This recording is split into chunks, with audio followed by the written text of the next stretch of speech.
I don't know, YouTube glitched out, but we are back live. Everyone's gonna be trickling in. If you were here earlier, you probably see 2 different streams. I'll try to link that first stream into the description here as well, so you can see the first part of the conversations that kind of went on. But it's all happening here. We're still live. We're still drafting with our community. We just went offline for a couple minutes, it looks like. As we let everyone kind of trickle back in here. Says all I wanna do is lie. Let me just get everything back set up. We all looking good. Like I said, once again, let everyone trickle back in, and then we can come back. Unfortunately, kind of sucks. Yeah. Well, if you're watching this later, we were live, and then I don't know what happened. Everything went to hell, but we are back. Here we are, and you can see where the draft is. So you can probably a lot of people mocking with us who are still watching. We will do more mock drafts after this one, so do not worry, do not fret. We're gonna be live for a while still. Yeah, so it's all good. Put your comments back in the chat. I know I've seen a couple. I'm on the clock here. I'll answer those old questions that we had there. Yeah, and if you guys can do us a favor, and drop a like, help us get back to where we were. Those likes really help the momentum of the stream. 65. Right, so Adam Thielen goes off the board.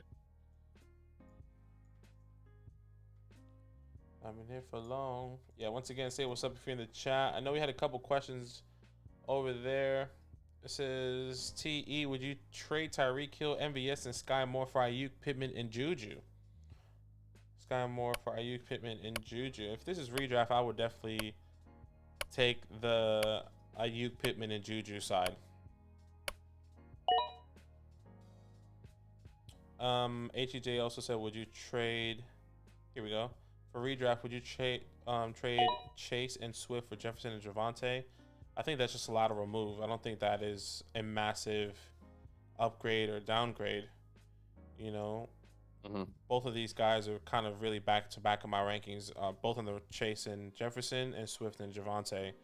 So yeah, I think that's pretty close between them. But for PPR purposes, no, I think I'm still sticking with Justin Jefferson. But I don't have Jamar Chase as high as the rest of the community this year, so I might be the wrong person to ask on that one. Not that I have him low, but he's my 4. I know some people have him as their 1 or their 2. So yeah, whereas Jefferson's my 1. As you see, Lamar Jackson and Kyler Murray go off the board. Hey guys, 18 people watching. Can you do us a huge favor? That last stream popped off, but it died.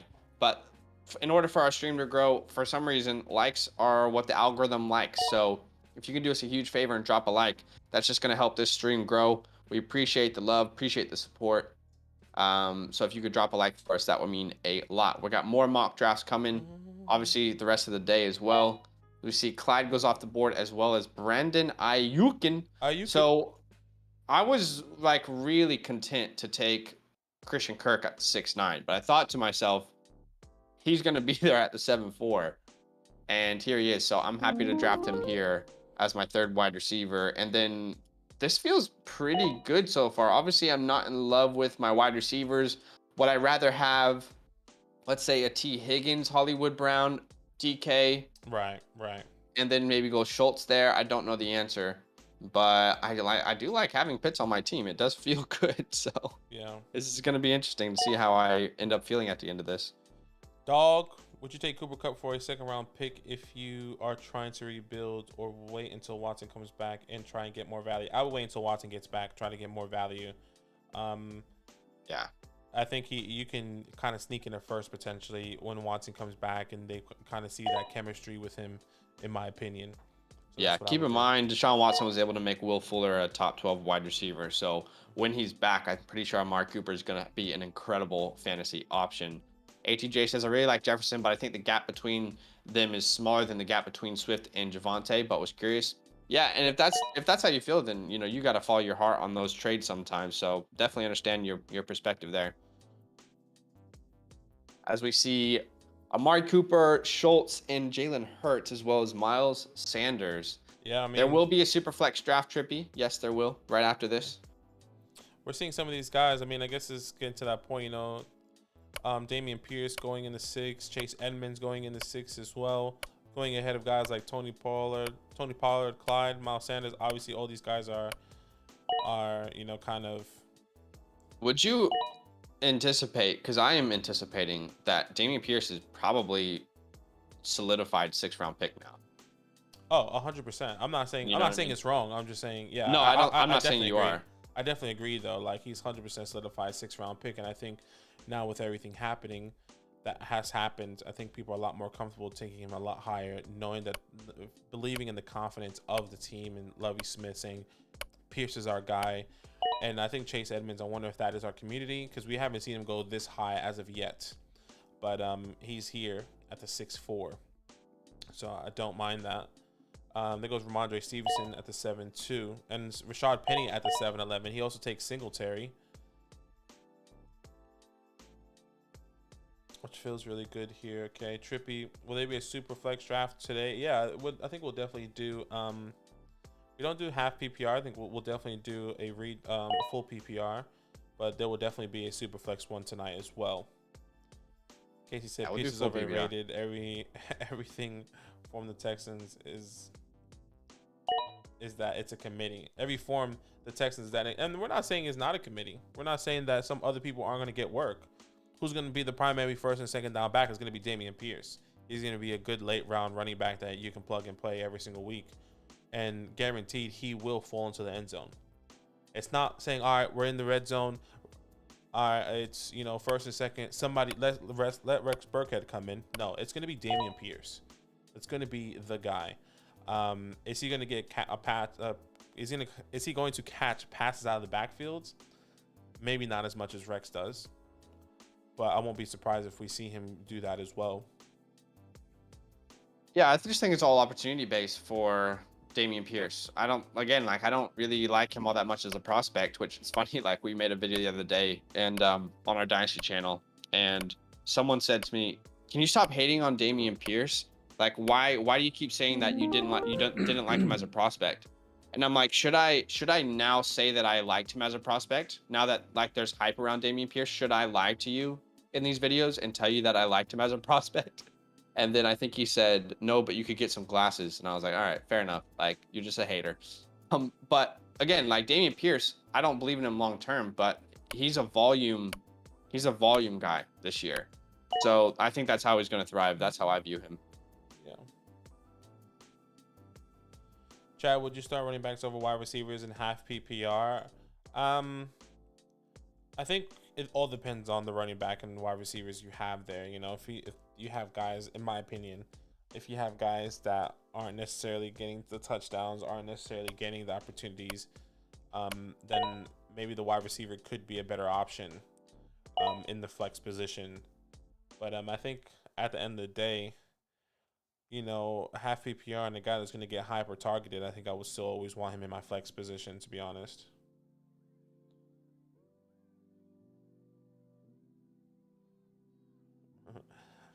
These are the same people who were acting like Michael Carter or top 10 dynasty running back this year. I'm running back last year, he said. Yeah. I just find it funny. Like, do people want me to lie to them and tell them that I did love Damian Pierce? Like, do you want me to be untruthful? I don't know what they wanted from me, but there's a pressure washer right on my window. I don't know if you guys can hear it or not. Damn it. Wait, why are you going Pickens and Claypool? Choose one, boss man. You can't have both. It's how the world works. Why? I don't know. Let me know if you know what that's from.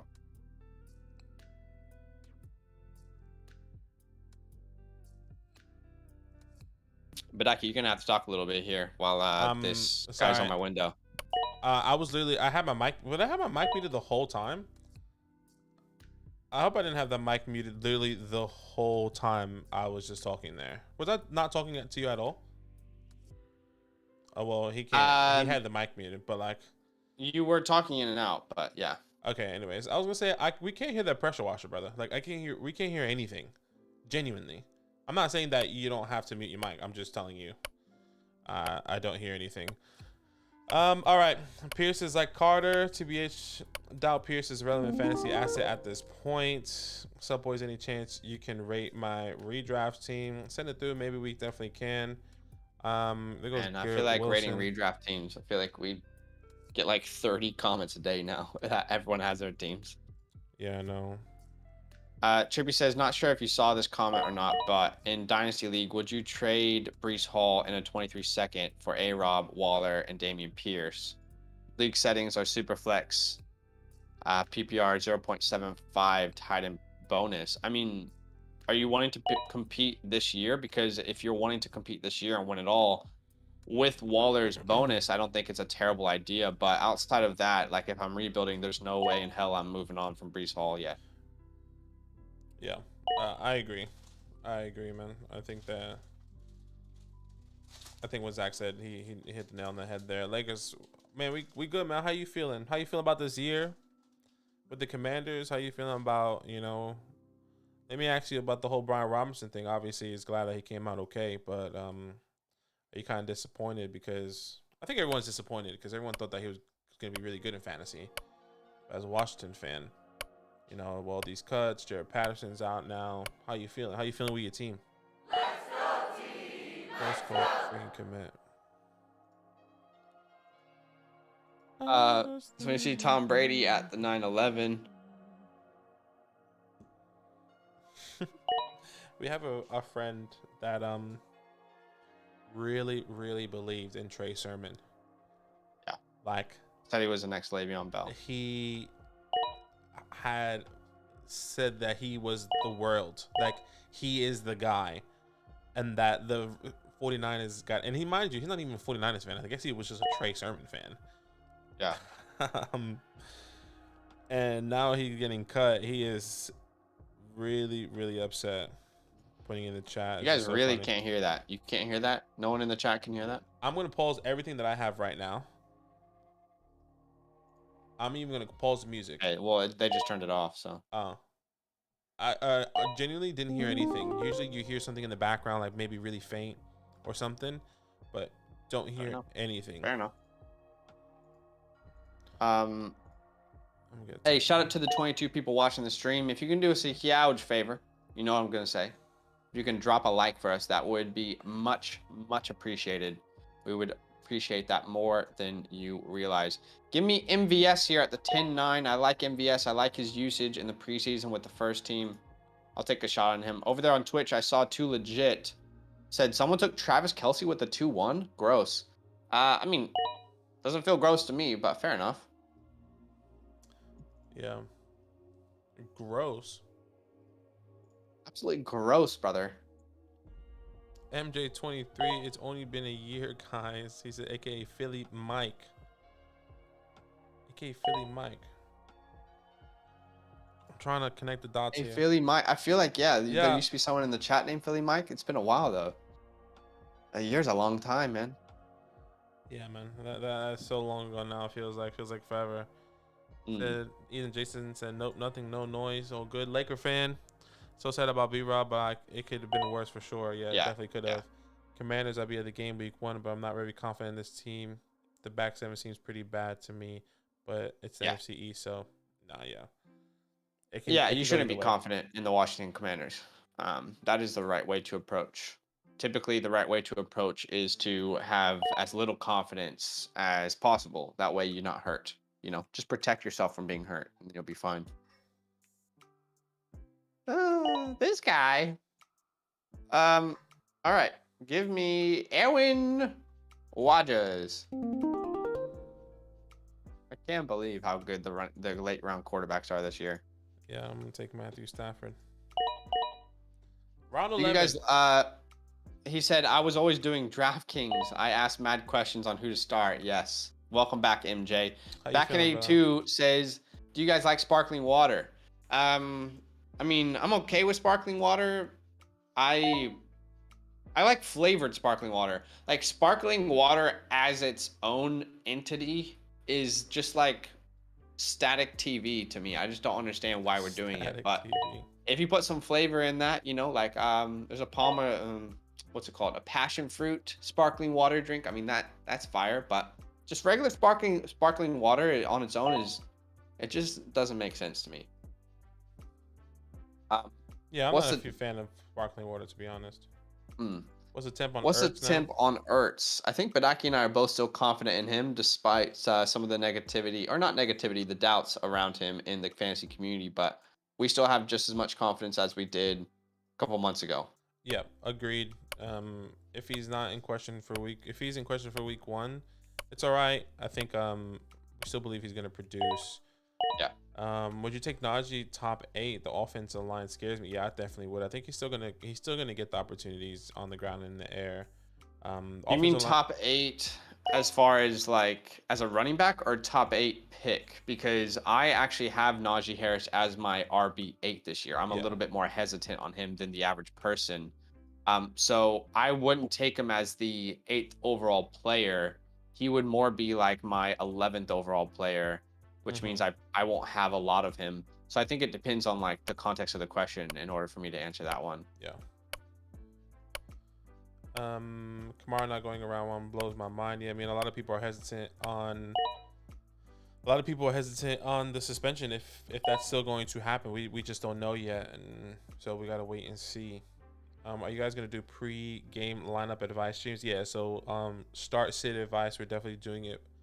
But what we're doing, since we live in Australia, we don't do it like an hour before the game or 2 hours before the game. We actually do it the night before. I'm on the It clock blows here. my mind that no one can hear this right now.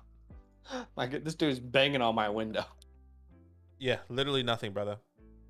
Absolutely nothing. Oh my god. So we are doing a live stream the what is it? The Saturday night, 8 p.m. Eastern Standard Time for you guys. We're gonna do all the star sits that we possibly can for however long we possibly can. Once again, we would go live an hour or two before, but that would be 1 o'clock, 1 or 3 o'clock in the morning for us, and that's just impossible to keep that consistent for you guys. So definitely be out there. Be out there. Top Yeah. 8. You know, man, it's hard, man. It is really hard. You know why it used to be even harder though? Was because we had to also do the Sunday night stream, which was a terrible idea. Like, I'm open to try it, but I don't know. We need to talk about it. Because I thought you said that you just don't go to sleep, if I remember properly. There was times where like in the second half of the season where like I would fall asleep for like the first and second No, quarter. I mean like that night before the games start. Typically, you're like, oh, I just don't go to sleep. Remember? Oh yeah. I was like, I'm gonna go get like 4 hours, and then you're like, ah, I can't try. sleep. I definitely Yeah. try and go to sleep, but like for example, week 1, week 2, I get really excited. Like the first like 4 weeks, I'm just really excited. That's really hard for me to go to sleep. So yeah, let's make this the last round here, guys. Last round here. And honestly, I was hoping to grab Brian with my last pick. So Nice. I'll do that here at the 13-4. Yeah, that's who Will he play I was this year? thinking. I don't know, but guess what? I can put him on my IR spot and pick someone else up anyway. Yeah, I agreed. I really like it. Yeah, I never used to go to sleep, so it was definitely tough. Yeah, so I mean, that's what I'm saying. Like, maybe we can go live for like 30 minutes or something. I don't know. Maybe not. Who knows? We'll talk about it. I'm definitely down to try it. I'm just curious what it's gonna like, what the vibes will be on a. I feel like vibes might be immaculate. I was gonna say, how about we just try it for week 1, and if we find the response super good, then it might be worth even going live. Yeah, I'm down for 30 minutes, 40 minutes, just so we see how the community responds. Yeah. I'm thinking, what if we go live on this channel on Saturday nights in America, and then on the Dynasty channel we'll go live for 30 minutes on a Sunday morning in America. Yeah, I mean, if I'm down to try that. We can definitely try it.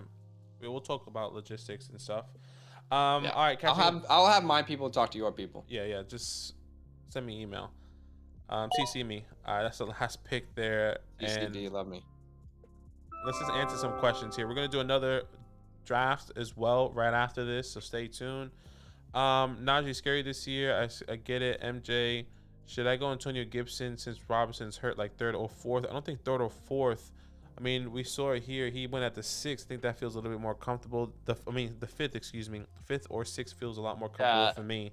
Yesterday we talked about that. I said 6th round is where it feels like real comfy. This is around like the Damians, that Chase Edmonds rolls.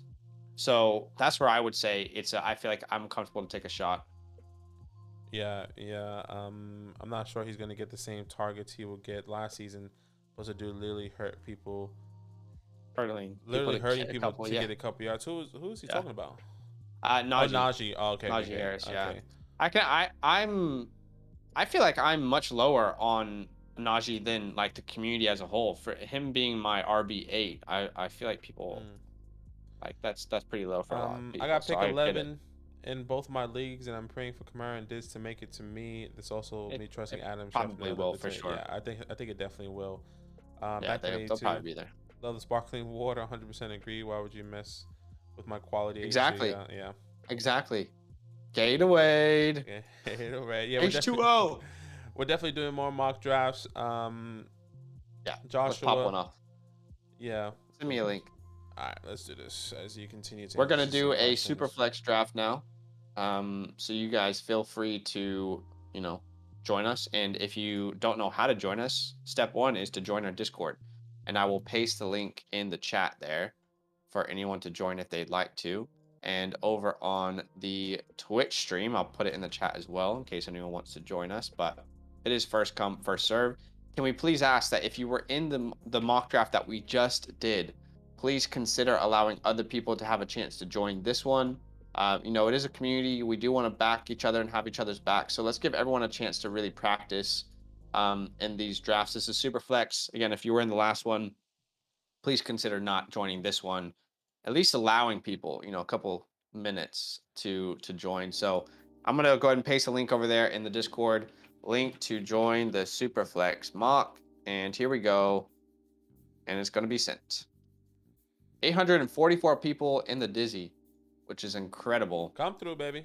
Chad the Dad says, how did I do for double hero? Can we quickly look at his Chad the Dad, oh man, I went let me just open up this.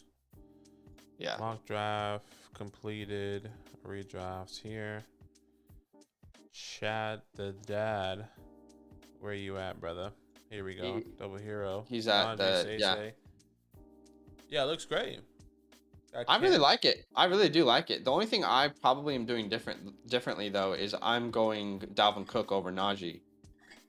But I think this is a great example of it.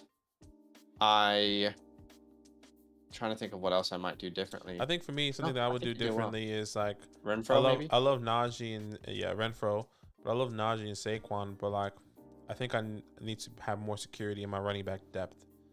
And I know it was probably hard to get that. Like, do I take Cordell Patterson over Ken Walker, knowing what's going to happen? Can you get a Michael Carter, it feels like, or Damian Harris? Obviously, some of these guys went a little bit earlier. But Ken Walker in question. Rashad White doesn't feel like he's going to do anything right now. So I guess maybe in the second half of the season, that's kind of my thought process. But all right, let's pop this off. It's a super flex stream. 1 quarterback, 2 running backs, 2 wide receivers, a tight end, 3 flexes, and a super flex. Let's get to it. Let's do what we do. 30 seconds on the clock.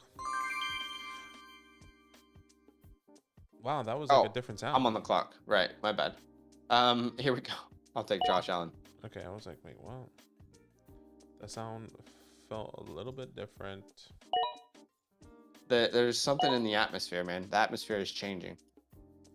Pick 1: Eno, McKinnon, Boston Scott. In order. Give me Jet, Eno, Boston Scott. Okay. Give me Eno, Jet, Boston Scott. I think Eno is going to be the pass catcher there. Potentially, yeah. I'll take a shot on Eno. Would you take CMC or Dalvin Cook at the 6? If CMC forces me at the 1-6, I'm taking CMC. Yeah, CMC. Ghostface Killer. First time I've been quick enough to get into one in months. Let's go. Love it. Appreciate you. Sorry that it's been happening like that, but hey, we're here now. Super flex. We are. Super flex redraft. Remember. As we see 6 quarterbacks off the board in a row: Lamar, Burrow, Murray, and now Wolf Guy is up. Let's see what Wolf Guy is going to dare. Just trying to make sure we have the right rosters for. Yeah, for the Delta League. Yes, we do. Okay, cool. What do you mean the right roster? Like the right positions? Yeah, because this is where you and I are drafting in the Delta League. Yeah, exactly. I'll tell you what, the people in our follower leagues they just get to scout us every single day. Know exactly what we're gonna do. I know. Looks like Wolf Guy has Jonathan Taylor here. You can easily turn your queue off, Wolf Guy, by going to your auto pick off by going to queue. CMC.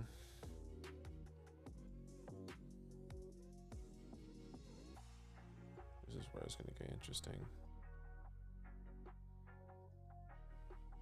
Jonathan Taylor, the 1-7 though. I mean, that's definitely not bad at all if you can hit quarterbacks.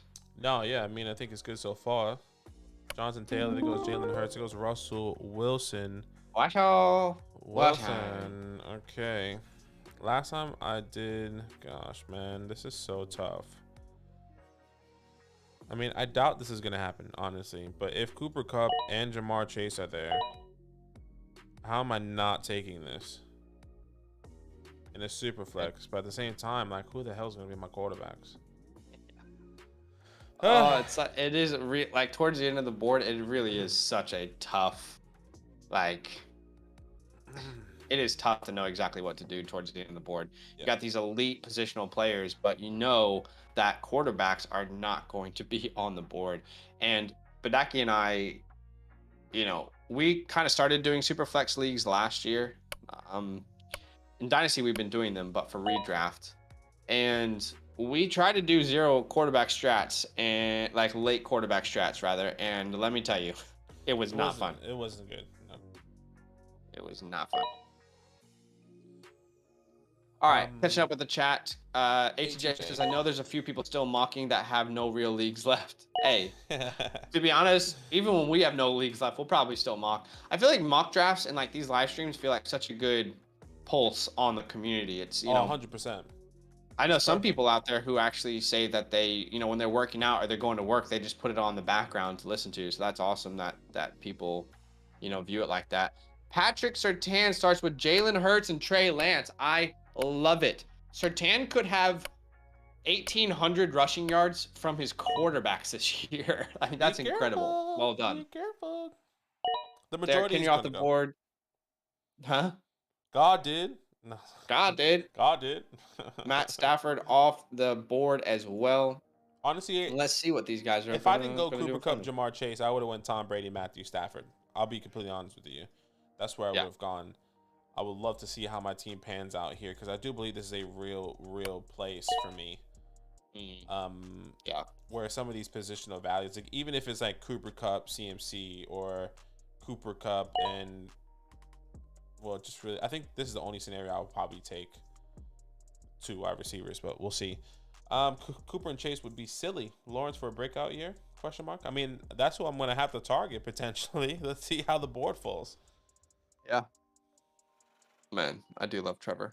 I still think he's going to be good. All right, let's see what Tebow's going to do here because that will... Dalvin Cook. Yeah, actually, to be honest, I don't think I can go quarterback here with all... I got Devontae Adams in front of me right now. How do I not draft Devontae Adams? Even on your side of stuff, it's like, all right, I get my quarterback, but damn, the positional players still come back to me. But that's the thing. I feel like I understand why people don't go double quarterback at the one spot because you're looking at all these positions and you're like, oh my god, this is incredible value here. Okay, I'm gonna go Joe Mixon. I want to see how that feels. Joe Moneybag Mixons, baby. Huh? Subway Series, I think it's happened, or it just happened. The Subway Series. Actually, it happened. Oh, is that baseball? Jets and Mets, yeah. I mean, Jets and Mets. Mets Jets and the Mets. The Jets and the Mets, guys. They play 1 quarter of football and then 2 innings of baseball. Yeah. They Yankees and Mets, but that was, I think, last week. I thought this was a highlight for some reason. Right. Yeah. Shout out to the 22 people watching the stream. Thanks for hanging out with us. Hope you've been having a good day. Yeah, come through. What's happening? Go. I guess I always like to kind of like spark conversations and ask questions. So I'm trying to think of like a good question to ask. Who has a good fantasy question out there to ask? Like I was gonna say something that will make us all think. I want to know. Yeah, I have another good question. I feel like potentially. Okay. Um, Potentially. potentially. What's your bold take on week one? Week one's approaching. Okay. We have the matchups in front of us. We know who's playing. We know who's pretty much locked in. Is there a bold take out there? Like, does Joe Flacco go back to play the Ravens and beat his old team in an upset? Like one of these things. What's your bold take for week one? Well, I'm actually just going to look at week one schedule real quick and just kind of see. Like, do the See, Lions and beat the Eagles? Do the Bears beat the 49ers? Like, is there a bold take out there for week one so far? The games that I'm going to be paying the closest attention to is the Panthers Browns because of what Baker Mayfield said. And then also I feel like the Bears 49ers because of the Trey Lance debacle. So those are the two things I want to be paying attention to. But when Trey Lance comes out and puts up 10 total touchdowns, no, I'm kidding. But did you hear what Baker said? I can't remember off the top of my head, to be honest. So someone asked him like, are you thinking about this game, like facing the Browns? And he said, I'm gonna fuck them up. I'm gonna fuck him up. That's what Baker Mayfield said. I'm gonna fuck them up. I was like, damn. I mean, you've left no room for error here, Baker. like I can just already see the memes coming out if he goes out and puts up like 150 yards, a touchdown, and 2 interceptions. Okay, what's the next question here? Yeah. I will see Lewis, Nav Andrew for Lamar Stack. Love that. Kenyon Drake or Mike Davis for week one. I would say Mike. Yeah. Jason said But Baker. Honestly, it can be can we be honest for a second? The answer is none. Don't start any. Jason Baker three TDs, dub, and I hate the Panthers. Love it. Bold take on week one is that Mac plays better than Tua. Okay. Do they play each other that week? I know usually that's a divisional game that happens. Yes, they do. They do. Okay. Why the Niners do Trey Lance so dirty? Yeah, Trey Sermon, excuse me. Joshua, Travis, Darren, George, Kyle, and Mark. Darren. I was like, I thought it was like a first and last name. I was so confused. Travis, Darren, George, Kyle, and Mark at the top of the tier of tight ends. Who would you look at for that tier 2?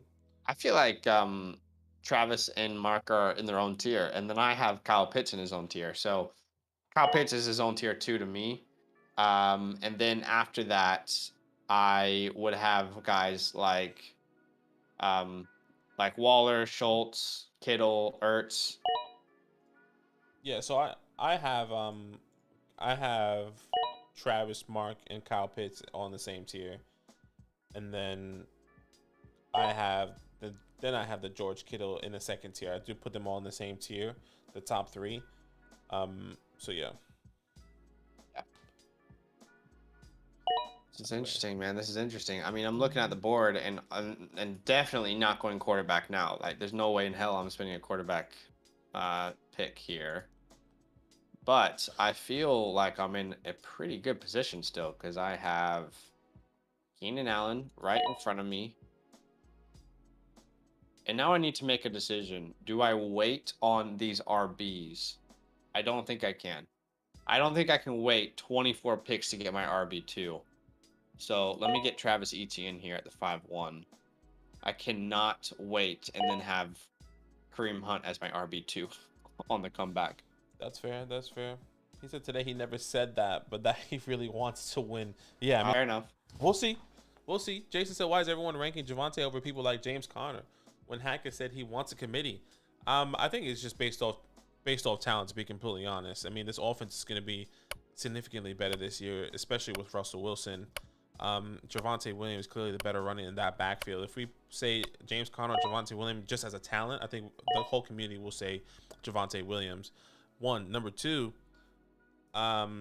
James Conner, in my eyes, and I think in his career, and it's not like you can't find this on the internet. He's injury prone. I keep saying it's not if, it's when he gets injured. So I'm happy to take Javonte Williams every single time over James Conner, no matter where he's going. So that's my thought process. I think more for me, I agree with what you said, but I would say you have to think about just how damn good Javonte Williams was last year. Finishes the RB17. All metrics show him being an elite running back. And yes, it was a true 50% workload, but he did what he did, finishing RB17 in an offense that scored the 9th fewest points in the league per game.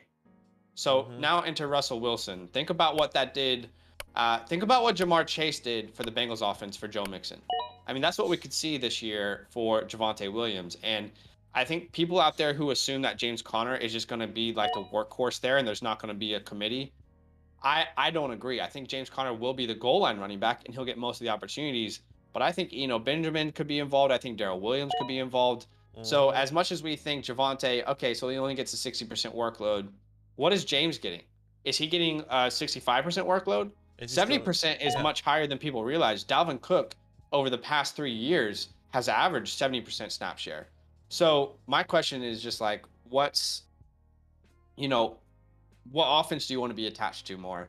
Which offense is in both are very good offenses. But at this point, you're right. Like the injury history is what puts people back a little bit. It only took him a couple weeks last year when Chase Edmonds went down to go down himself, taking the full workload. So historically, there has not been a season. You're right, Badaki. There's not been a season where James Conner has taken a full workload and not been injured for multiple games. That's just never, ever not happened. So I think those would be the reasons mainly as to why. But I want as much part of that Denver offense as I can. And with James Conner, like, to me, he's a huge regression candidate this year. There's no way he gets the same amount of touchdown 100%. totals. But he's safe where he was picked at the 5.2. I don't think the 5.2 is reaching at all. But again, I'm not taking him over Javonte personally. Yeah, and I've said this before. If we knew there was another guy that was taking the workload over James Conner is still that touchdown guy. Sure, I'm happy to take him where he's going right now, but I think it's just a punt for me. I don't like James Conner anywhere, personally. I still like him at certain values. He falls at a value for sure, but I think like a lot of people like to take him super early sometimes and really believe in him. So that's my thought process. Cameron, how we doing, man? Send an offer for Andrews, Rodgers, and Deontay for Diggs, Herbert, and Stevenson. 10-man league, full PPR. What do you think? Love the stream, by the way. All love. Appreciate you. Thanks for coming through. I would take the Andrews Rodgers side. In a 10-team league, you need that advantage somewhere, and the tight end is one of the most obvious positions to get that sort of advantage. So completely agree. Yeah, I would take the Andrews side. In a 12-man, this might be a different conversation, but in a 10-man, everyone's teams look incredibly stacked. You need to find some sort of positional advantage, and Andrews is one of the biggest positional advantages you can find. So, yeah. Josh says, yeah, Pittman Jr., too big of a stretch for me. 2-2 pick. Was he the 2-2? No. Are you saying like, did you stretch and get him at the 2-2? No, he's just thinking about reaching. Okay, so you're thinking about reaching for Pittman at the 2-2. That is. You're right. I mean, that is too big of a leap, I think, to get there. This is what I always find myself in an interesting position where AJ Dillon's on the board. I love AJ Dillon, but I like going heavy wide receiver. I think AJ Dillon's going to be just as valuable as Aaron Jones this year. So if that's my thought process, if I think they're going to get a similar workload, it would make no sense for me not to draft him here because I think he's going to be a flex option on a weekly basis. But at the same time, I wish I went wide receiver now. But I love Travis Etienne. But here I am. For some reason, I have to do it because of my rankings. I'm drafting Deontay Johnson. I don't like it, but he's on my team. You love to see it. So it is what it is. Cameron said, but sorry, just to answer Josh's questions, I don't feel like we answered it.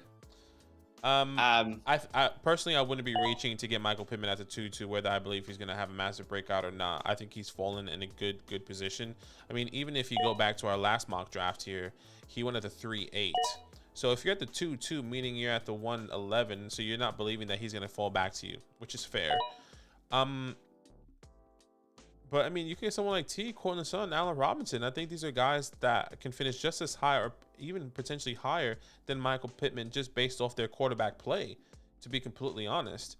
Once again, I'm not off Michael Pittman, but I'm not willing to reach, especially with everyone that's available on the board, like a Cortland, Allen Robinson, a Mike Williams, Jerry Jeudy. And you'll feel so good if he falls to you at the 311. But you won't feel good if you draft him at the 2-2. Come on. Jason says, look at what Javonte did last year. Imagine if he got more work, for sure. Cameron said, forgot to clarify, I have Kelsey. Okay, you have Kelsey. So you're sending Andrews, Rodgers, and Deontay for Diggs, Herbert, and Stevenson. Yeah, I think I would, with that context, I would do the Diggs and Herbert side. But Aki? Sorry, especially if you have Kelsey. I muted myself. Sorry, I coughed. Yeah. I completely agree there. Why QB's going so... yeah, because we're doing a super flex, brother. There's a super flex redraft. Get it in. How you doing, brother? How's everything? Made it here. Thoughts on my star? I've done some of my regulars and switched it up with Cook and Debo. So far, Mahomes, Cook, Connor, Jacobs, Bateman, Debo, T. I mean, it's a good start. Getting T, Samuel, and Beatty City. I think it's a great start there. It's going to be interesting to see who that other quarterback's going to be. I like it. I wish you didn't draft Dalvin Cook, so my team could be Josh Allen, Devontae Adams, and Dalvin Cook. I feel that. Good answer, boys. Glad to help. Glad to help, brother, man. No hey, worries. shout out to the 34 people watching the stream. If you can do us a huge favor, what am I going to ask? All you got to do is drop a like. That's the simplest way for you to support this channel, help us grow. We're 4 likes away from 30. Right now, you can help us. Yesterday, the stream was incredible. I think we got to 65 likes. We really, really appreciate all the love, all the support. So we would definitely appreciate if you guys could drop a like for us. Why does the guy on the left look like Carson Wentz's brother? Because he's actually my brother. He is his brother. So I'm in money. I'm a millionaire now. I'm in money. He's a millionaire. I mean, and oddly enough, he was Washington before Carson actually got traded. So it was actually a win-win. He gets to support his brother and his favorite team. I mean, I actually get a lot of people always call me Sean McVay. Yeah, sorry. I'm just thinking. People always call me Sean McVay, but I'll take Carson Wentz. Give it a Shawnee. Oh, man. Vader says, did another auction draft last night. My wide receiver suffered a bit, but I was able to get both Taylor and Eckler. Well done. I like it. All right, so you're on the clock here. What are you thinking? I'm on the clock here. I feel like I need to take another running back. Like you said, I mean, another 24 picks away. I need to secure something, and I think I'm just going to try Tony here. Drafting on the edge sucks, man. Yeah, I mean, I'm liking my start. I like my first 7 picks, but then I get to the point where, like, okay, damn, I need to reach now for somebody because I know they won't come back to me. And maybe Tony isn't the best person to reach. Like, maybe I should have reached even more for a Damian. You know, Damian's gone though. I mean, Damian Harris. Oh, Damian Pierce. Oh, damn, he is gone. I didn't even realize that. But there's a couple other people I don't want to say because maybe they'll fall back to me. But yeah, MT. No way, just took Pollard over Clyde. He did, brother. Look more like Kingsbury. I did. I'm okay with that. Hey, I mean, I'll take that as a compliment. Joe says you guys got just got you guys with a like. I have the 4th pick this year. You guys like Henry, Dalvin, or Najee? I'm in a keeper league with all wide receivers a set. Okay, so Henry, Dalvin, or Najee. I'm going Derrick Henry this year over the other 2, but Henry and Dalvin are really close for me. Yeah, I was gonna say potentially Dalvin. It is very, very close. Give me Dalvin. Okay. Give me Dalvin. Yeah. Lewis says, thoughts on taking Pierce in the 6th round? In a 1 quarterback league, I am taking Dameon Pierce in the 6th round. So this is obviously super flex, but in a 1 quarterback format, Dameon Pierce, again, I don't like his talent long-term in Dynasty, but this year, based off of volume, he is clearly the most talented running back there. So he's going to thrive off volume, and that's someone who you can start potentially on a weekly basis. So I'll take him in the 6th round. Yeah. Eckler or Henry, I am very heavy on the Eckler side. He's my RB2 this year. Yeah, they're back to back in my rankings. So, I mean, it's a win-win either way. If I had to choose one, I still believe in the King. Okay. Still believe in the King this year, but yeah. He believes in the king. No worries, Joe. No worries there. Damn. Oh, yeah. Oh, I don't man. understand why Elijah Moore's still buried in the depth chart there. I probably would have taken Elijah Moore and just punted a running back, to be honest. But at the same time, I mean, Yeah. so tough. I gotta look Yeah, at my. that I is gotta tough. look at me. Maybe I need to do I'm that. surprised you didn't go Chase. I think you might have accidentally. That's probably an accident in hindsight, right? No, because I thought about Chase. I've never taken Pollard, so I wanted to see how it felt. To be completely How's honest, it feel? It doesn't feel good. But I do have hope for a couple other people to come back to me. To be Hey, honest, look, it was a good experience. Doesn't feel good. I doesn't don't feel like it. good. But we'll definitely wait and see what it looks like because Tony Pollard right now is definitely not looking good in my eyes. Mm. All right, I'll take Christian Kirk here. And then, geez, again, if I wait 24 picks, who's going to be my tight end? I have no idea. So I'll take Zach Ertz here. Ertz, Cameron, I love Henry too. He was still on pace for 2,000 plus yards last year, and he led the league in rushing 5 weeks after he got hurt. Hopefully, he keeps it up. Yeah, agreed. And I think that's what's so crazy. Imagine if he would have finished that. Imagine if he would have finished that year. I mean, Henry is the 101. I would potentially say, 100% the 101, and with no hesitation if he finishes the whole year. So very interesting. Yeah. But The thing with Henry is like, I think we're age. all aware. Exactly. We're all aware. Hey, the hill is coming at some point. 100%. Is it this year? And that's why I always am hesitant, just because I'm like, I do not want to be caught up the year the hill comes. Will it be this year? We don't know. I mean, that injury he sustained, it shouldn't affect him long term, but hey, time comes for all man. Yeah, I mean, we've been, to be honest, and I agree with you, like every single year we've been saying, oh man, Derrick Henry, there's no way he can repeat that. There's no way he can be this top guy again. He doesn't catch the ball in the backfield. Next minute he does it again. He did it again twice, I feel like, in the past 2 years, where everyone was saying, oh, let's not do it, let's not do it. But yeah, with the injury now, I feel like the chances are significantly higher. Yeah. Sounds like the Colts have moved on from T.Y. Hill, and I don't know if this is a recent quote. Or I think, and that's great for Alec Pierce and Dynasty.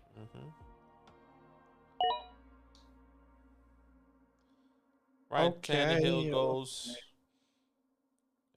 Cameron, yeah, he says he has fall off eventually, but I'm drafting him in the late first. I don't see a guy with a higher upside or more. If he gets to the late first, then that's totally. There's no risk. I mean, look, there's always risk with the first round pick, right? But I mean, the risk is much smaller in the late first than like your third overall pick, you know? Yeah. Oh man, I'm upset with my Pollard pick because I could have had Elijah Moore, and then I would have done this because I know Trippy about to get auto picked. He'd take Damian Harris. And is that who you were looking for? No, I would have done this. Okay. So right. I would have had Elijah Moore, and then Singletary, and then Stevenson, and then been like, this team is the best team I've ever drafted. You know what they say about hindsight, though? Amen. 2020. What do they say? Blaze, don't do that. Guess we'll never know. She was like, sorry. Okay, let's see. ATJ says, I think people are going to be surprised how bad the Titans will be this year. Gator says, would you rather have 3 stud running backs or try to package one of them and a depth wide receiver to get a top 8 to 10 receiver? I mean, that's a lot of hypotheticals. Like, we don't know the names, but I think it personally be a lot depends harder. on the format in the league in itself as well. In a format like the way we have with 3 flex spots and 2 wide receivers start, I think it would be a lot harder to trade a wide receiver for a running back potentially. It all depends on you. Like, you would prefer wide receivers. Yeah, I would prefer wide receivers. What you're saying, yeah. Exactly. Than trying to get a top tier running back. So we'll see. Yeah. If Henry gets back to form, the Titans get worse across the board, even if he does. Yeah, I mean, it's hard to rule out the Titans just with that coaching staff. But you're right. I mean, they're probably not going to be a better team this year than they were last Yeah. year. Bucks have officially put Ryan Jensen on IR and re-signed safety Logan Ryan. So Logan Oh, Ryan was re-signed to he was Tampa. never leaving. I'm not fucking leaving. I'm not fucking leaving. It looks like back in '82 was sniped by someone. Did you want Olave, I'm assuming? Cole Kmet goes off the board. And I feel like I know exactly what I'm gonna do here. Well, let me double check my rankings. All right. Give me Carson Wentz. So this is your second QB2. Okay. Your first QB2, I guess you could say. Give me Carson Wentz there. And then give me I feel like I need security with this last pick. I don't think so give me Tyler Lockett at the 11-1. Not bad. Good choice. Good choice. Cameron, I think Woods and Traylon can definitely stretch the field. Maybe not like AJ Brown, but they can still put it off. The efficiency Pull is it off, far yeah. better with Henry. Woods is number one run blocker receiver, so I do like that. Yeah, I still think they're going to be a decent team, but hard to see them being like the number one. I can understand where AT is coming from, the perspective of like it's hard to see them being DC like the Sport, number one team appreciate you. in the in the AFC like they were last year. Yeah. Over there on Twitch, appreciate you, DC Sport. Has a question here. Hey man, hope all is well. Really struggling with my keeper decision, deciding between Cam Akers in the 13th for 3 years or Mike Williams in the 10th for 2 years. Is a 10 team, half PPR, 2 running backs, 2 wide receivers, 1 flex. My other keeper is Jonathan Taylor in the 6th for the last year. Would appreciate any advice. Thank you. That's a good question. I mean, I think for me, this is tough. I think I'm going Jonathan Taylor. I know it's Even only with the year. 1 year. Yeah. I know it's only 1 year, but I don't really like Cam Akers long term anyway. Mike Williams would be my second option there. In the 10th for 2 years, I just view Mike Williams as potentially like going to equal value. Okay, so you get 2. For me, it's easy then. Mike Williams and Jonathan Taylor. Right. To me, I personally don't bet on guys with Cam Akers injury long term. So that makes it a lot easier for me. Love Jonathan Taylor that you get to get him in the 6th. And then Mike Williams, I think he could be just as valuable as Keenan. So I'll take those 2. Sorry, I'm on the board here, brother. CDC says already locked in JT and had the first pick. So I'm starting with JT and CMC. Wow, that's incredible. Right. Yeah. I mean, if you have that, then with that context, I was going to say Cam and JT or Cam Akers and JT. But if you're locking in JT, if you're having that with JT and CMC, then I'm happy to go Mike Williams there. I'm still a believer in Cam Akers. I still believe he can definitely bring some fantasy relevance. Maybe 3 years. I think maybe it'd be too much to do it. So I think that would be the hard part. But yeah, give me Mike Williams and JT for sure. Based off that context that we got. Yeah. Yeah, I feel pretty confident in JT and Mike there. All right. So, yeah. Sorry, I'll just go face on YouTube. I've been sniped like 4 times already, bro. Drafting with people who know what they're doing is ruthless. Yeah, it's tough. And, you know, this is why strategy videos were very popular this offseason. And again, we respect everyone who is in the industry. All I want to say is strategy videos that show someone achieving a strategy against like the bots on Fantasy Pros or on Sleeper or on any platform, ESPN, Yahoo. Like if you're not drafting against real people, I don't feel like that's a realistic strategy to really look at. So it's something that we like when we did any of our strategy videos, we purposely showed real drafts where we tried those strategies. Because exactly like you just said, like it's drafting against people versus bots is completely different. It's just an algorithm or it's people. And people are always going to be more realistic in your real draft. So Yeah. that's just the reality. Gator says, how close are Tony Lockett and Claypool for you guys? They're all boom bust. They're definitely all boom bust, but I'm pretty heavily on the Lockett out of those three. Yeah, for me, The it's Lockett Tony. side. In order, Tony, Lockett, Claypool. Yeah. Early in the season, it definitely wasn't that way. It was definitely Claypool, Tony. But because I thought Pickens was going to take a year or two to really break out. But he's broken out already, it feels like. Boy. Kareem Hunt, Damien. I will go Damien. Yep, agreed. No worries, DC. We appreciate you, man, coming through. Thank you for coming and supporting, man, over here on Twitch as well. Michael Gallup, Pacheco, Davis Mills. Now you're on the clock here. Yes. Okay, so this is an interesting spot, but I really liked the way Marcus Mariota played. So I'll grab him here. And again, I feel much better taking shots on Carson Wentz in the 10th and Marcus Mariota in the 12th round than I do like spending up for, like Jameis in the 5th. I don't know. Or like, again, like I like your team, but maybe Trevor in the 4th. It just feels like Carson Wentz last year was a quarterback 13. I think he has better weapons, not necessarily a better offense. And then Marcus with his rushing upside. I feel like if I miss on the quarterbacks early, you're in a harder position though because you didn't have any quarterbacks. Yeah, I already have Carson. I already had Josh Allen.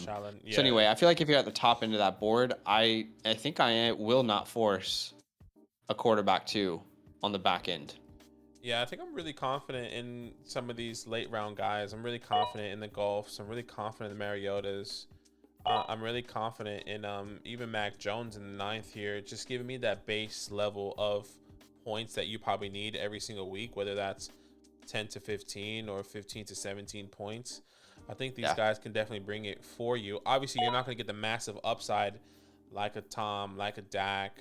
These guys are probably going to get, I would say, 18 plus points every week. Kind of feels that way. But yeah, I think that's the risk that you're willing to take and hitting those other positional players that can kind of even that out. I don't have the best quarterbacks, but I have Cooper Kupp and Jamar Chase. Yeah. So. Gooseface Killer says, how confident are y'all in Thielen's touchdown upside this year?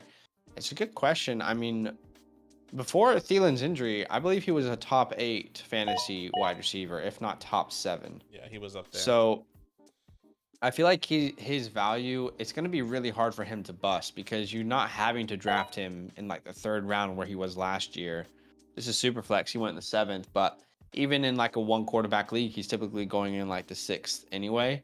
So I feel like Thielen is like, it would be hard for him to bust this year. And that offense looks like it is going more pass heavy as well. So I think Thielen is a really great pick in most formats right now. Yeah. Shout out to the 30 people watching the stream. If you can do us a huge favor, drop a like on this stream. That just helps the old algorithm get going. I saw the DC Sport over here says, yeah, I'm leaning Mike Will. I love the offense this year. The extra year of Akers is the only thing that had me considering. The DC Sport says, really appreciate the help. Have been loving the YouTube channel. That's awesome, Appreciate man. Glad to hear that. Who is Green Bay's wide receiver by the end of the season? Not convinced that Lazard can do it. That's a good question. I mean, I think we both think Lazard can be really good this year. But I think we both are aware that Christian Watson or Dobbs could absolutely solidify themselves as well in season. Agreed. I mean, Alan Lazard is my guy this year. I really like Alan Lazard coming in. Historically, Aaron Rodgers doesn't target rookie wide receivers. I know these guys need to step up a lot, and he's already drilled them early in preseason. But Alan Lazard is going to be his safety net. Alan Lazard is going to be his guy. Is Alan Lazard talented enough to kind of compete against these top end cornerbacks? Probably not, but he's going to have to. He's going to have to try and do something. Aaron Rodgers is probably going to have to force feed him somehow. It's not going to look pretty. It's not going to be amazing, but I won't be surprised if he's a top 24 guy just based off of the volume that I believe he's going to get from Aaron Rodgers. So I really like him and what's gonna happen. And Christian Watson, everyone just needs to step up. Allen Lazard is the guy, and Aaron Rodgers has confidence in him. So if he has Yeah, confidence I in mean, him, I have confidence in him. it's a pretty big boost of confidence when Rodgers himself comes out and says, "Yeah, he will be the number one wide receiver." I mean, And it was like, it wasn't even like, yeah, he's gonna be the number one wide receiver. No, Allen Lazard is the guy. He was like, yeah, he is the guy. He will be my guy. Usually when he's not necessarily confident, you kind of see him. We need to step up. Allen Lazard is gonna be the number one for now, and then like, when he's not confident in somebody. yeah. King Marcelo, how you doing, man? At the 10th pick, which two do you take? PPR, so many options. Mixon, CD, Devontae Adams, Najee, Saquon, DeAndre. Gosh. 3 wide receivers, 2 running backs, 1 flex. Okay, at the 10th pick, is this a 10-man league or a 12-man league? That's the biggest question I would have. But man, you got a lot of options At there. the 10 pick, I mean, look, let's just go back to our last draft. At the 10 pick here, well, obviously Najee. I don't think all these guys are going to be on the board, personally. I think Najee could potentially be out. Hey, shout out to King. Shout out to you, Marcel. Thank you for subscribing. We just got that sub. I don't know. I feel like Swift is definitely going to be there at the 10 for you, but I think he can also fall back to you. I mean, Swift fell at the 2-4 here for our draft. Yeah, let us know if this is a 10-man league or a 12-man league. Yeah, that would be important. We'll wait for that context. Jason says Aaron Rodgers or Russell Wilson. Russell Wilson for both of us, right? Yeah, 100%. Yeah, we would both go Russell Wilson. Russell Wilson. Okay, so it is a 12-man league. And it's PPR as well. 12-man PPR. I think CD's too high at the 10. Agreed. You can make a case for Mixon, Swift. I think I'm going Mixon here as my first pick. And then I'm hoping that Devontae Adams falls to me. This is the last round here, by the way, guys. That's how I'm playing it. I don't know about you, but I am going Mixon first pick. And then I'm hoping that Devontae Adams falls to me. And if he doesn't, give me Swift, and then we'll just smash wide receivers from then onwards. Yeah. I'm happy. Definitely Joe Mixon is my best of my highest ranked running back out of these guys. So yeah. It's Joe Mixon, then Swift for me. Oh God. I'll be honest. Yeah, I'm going to be going more running back heavy here. So if Mixon and Swift can fall to me, if Mixon and Najee fall to me, however that kind of combination goes, I'm really happy to do that. Same thing with Swift and potentially Fournette. I have Fournette as a top 10 running back this year. So, gosh, I mean. Yeah, I have Fournette as my RB6. Yeah. So I do like Fournette. So to be honest, if you can start Mixon and Fournette, I mean that's incredible as well. Yeah. Goose says, how's the Herbert Williams stack look this season? I think it looks fantastic. 50 touchdowns. You never know. We'll see. 50 could be possible. Be careful. How many did he get last year? Mine wasn't it like 8 or something? No. Herbert. Well, he's saying passing touchdowns. 38 last year. Yeah. 45 feels realistic. I mean, 50 touchdowns. Give him the MVP if that happens. I know, right?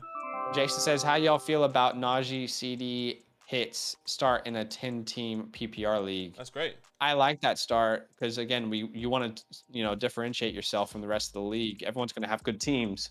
But if you can have a Pitts, like an elite tight end there, you're doing well. Agreed. Would y'all reach for Kamara? Look, right now Kamara is my RB6. Keep in mind, you have to understand that he might get suspended. I keep saying if you want to draft Kamara and take him in the first or the second, however way it's going to go, just be prepared to draft another running back some point in your draft as insurance if he does get suspended. It's a massive risk, whether you want to avoid that or you want to take that on. But if he plays the whole season, there's no doubt he can finish as a top 8 guy in my eyes. Yeah, I agree with that if he plays a whole season. I just like to avoid unknown scenarios. So Kamara, has nothing to do with the offense or nothing to do with my lack of belief in him. I just don't like starting with my first overall pick with a player who could be suspended. It's just too much risk for me. I avoid him in the first round. Yeah. Should we do another one? How you feeling? Who says sorry I had to win this draft, dudes? Well, can we get to 40 likes? If you guys want us to do another mock draft, help us to get to 40 likes right now. If we hit 40 likes, I'll stay around for another mock draft. I'll give you guys a couple minutes, but if you guys can help us get there, we'll pop another mock draft on. Goose says sorry I had to win the draft, dudes.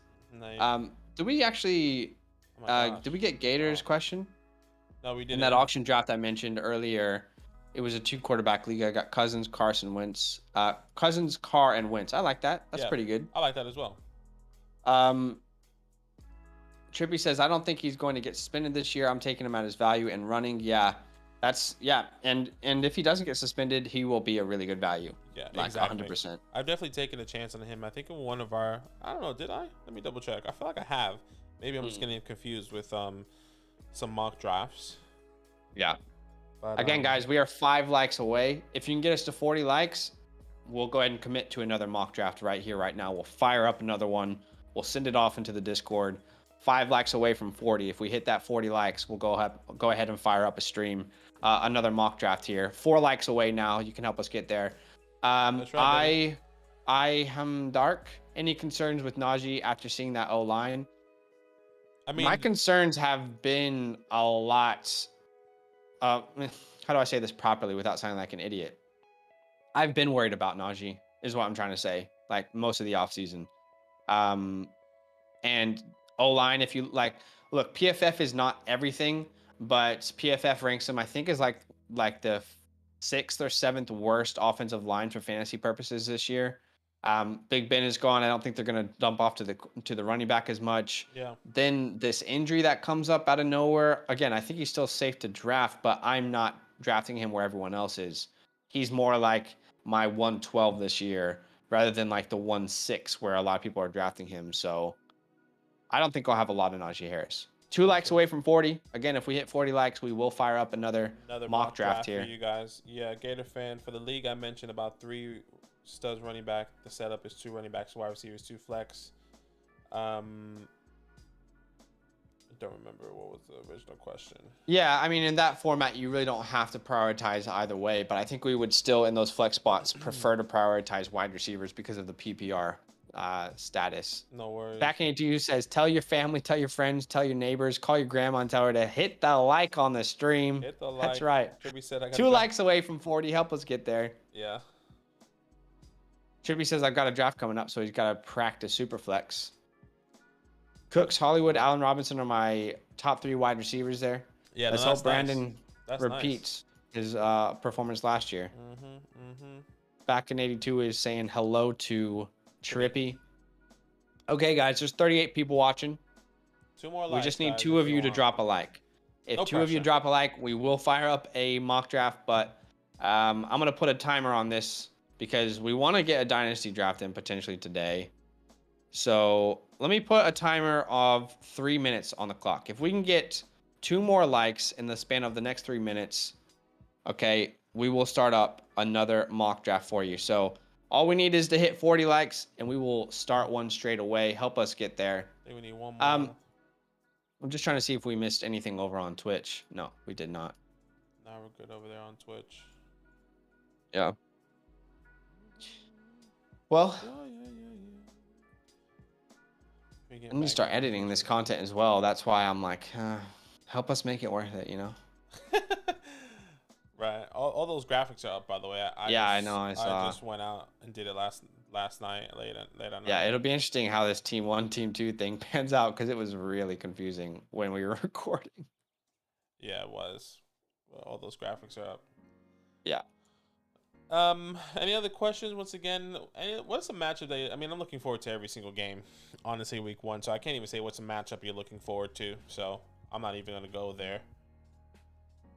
Hey guys, are you looking forward to football? Yeah, honestly, what match are you looking forward to? Literally, freaking week 1, you idiot. I'm looking forward to watching football. All right. We need one more like, guys. Someone out there, get us to 40 likes. We'll pop off another mock draft here. Just one of you. Looks like we hit 40. Let's do it. Here we All go. right, there was 1 minute and 30 seconds left on the clock, so you guys got it in time. What are we doing? Let's do a one quarterback. Let's do one quarterback. Okay. Yeah, let's do a one quarterback draft. Send me that link and then we'll send it out. If you guys want to join our Discord here with the link in the description, and I'll also paste it in the chat. Okay, so I'm gonna send this link to join this one quarterback draft here in the chat. Badaki and I are getting plenty of practice for our home league this weekend. Yeah. Okay. When's that happening? That's like on. That's Saturday night for us. Oh boy. All right, I'm ready. Whenever you want to send that out, you can go ahead and send that out. If you guys want to join, once again, join our link in the Discord. Join our Discord in the link in the description below. Go to redraft in season. That's where Zach is going to be pasting a link. It is first come, first serve. If you were in a mock draft earlier, maybe give somebody a chance to join a draft here, guys. But if once again, first come, first serve, and there it is. Chat's out, or link is out. Yeah, and also be careful not to swap spots when you get in, because there's no guarantee that if you swap a spot, you're not getting kicked out. We don't control that. It's just sleeper. So you got to think about everyone who's joining. If you swap a spot, like someone might take that spot and there might not be the spot available that you swap to. So just be careful with that. Little tips and tricks as we go along.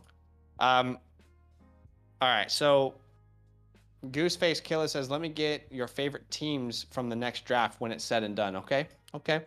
No worries. Bambo says, me being biased, I'm looking forward to seeing Packers defense versus Vikers offense. Yeah, that's actually going to be a good matchup. Packers defense is pretty damn good. All right, let's get. We have one spot left. One spot left.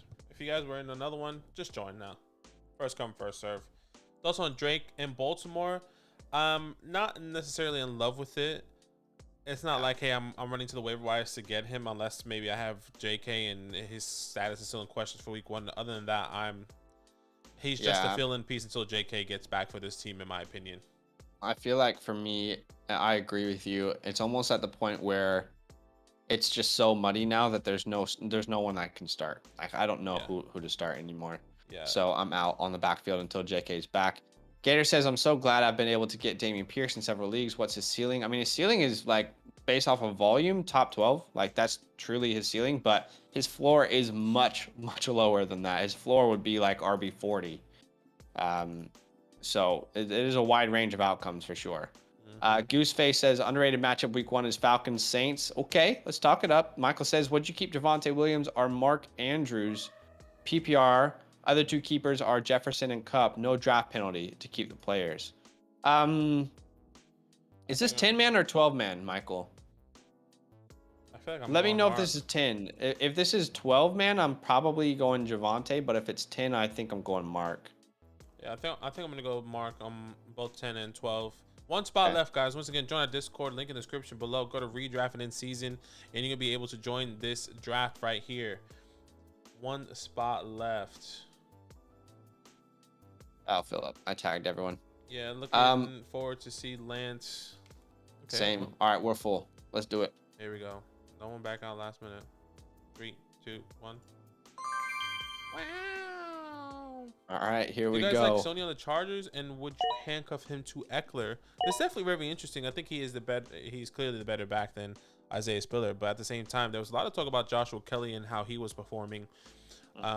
So I'm very interested to see if it's going to be why they brought in Sony, unless they're worried about injury concerns because Isaiah Spiller has been up and down and he's not going to be ready. So I'm very interested. I just think it's Austin Eckler. I don't think unless there's an injury, it's Austin Eckler.